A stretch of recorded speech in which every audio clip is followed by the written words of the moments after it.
Rasululloh nima deyaptilar qarang. Kimki folbinga borsa, folbin fol ochsa, senga unaqa bo'ladi, ertaga bunaqa bo'lasan, bunaqa bo'lasan degan folbin deydi. Odamlarim bor deyshadi-ku.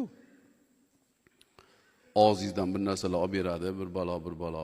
Hammasi gunoh bu. Rasululloh nima deyapti? Kim shularga borsa, o'sha folbinning gapiga ishonsa, haqiqatan folbin topdi bu. Velosipedi yo'qolib qolsa ham boraveradi folbinga. Qatta topib bermaydi. Chunki folbinlarning o'zini qarang. Agar yolg'onchidek folbinlar, agar rostgo'y bo'lsa folbin birinchidan ba'zi bir joylarda xazinalar bor, ko'milgan, hech kim bilmaydi. Nima topa olmaydi bu?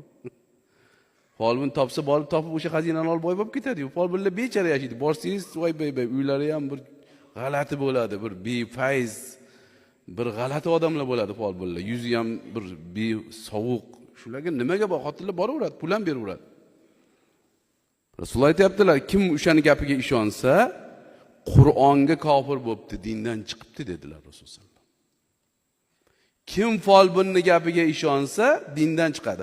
Folbin agar namoz o'qisa ham, fol ochsa, u kofir hisoblanadi. O'zi namoz o'qiydi deb qo'yishadi bir xil. Tasbih ushab oladi. Musulmon emas u. Rasululloh sollallohu alayhi vasallamning oldilariga bittasi keldi. "Yo Rasululloh, qo'limda nima bor?" dedi. Unda sen ushab. "Man payg'ambarman, folbin emasman" dedilar. "Men qat'iy bilmasan qo'yingda nima borligini" dedilar. Ko'rdinglarmi? Men ham bilmayman, ertaga nima bo'lishini men ham bilmayman dedilar. Payg'ambar bilmasa u bir fosiq biladimi u? Ayollar navbat turishadi.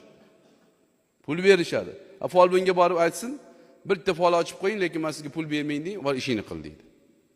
Uni yana ular yomon, 7 marta kelasan deydi. 70 ming bo'ladi, 10 mingdan bersangiz. Yolg'onchilar ular.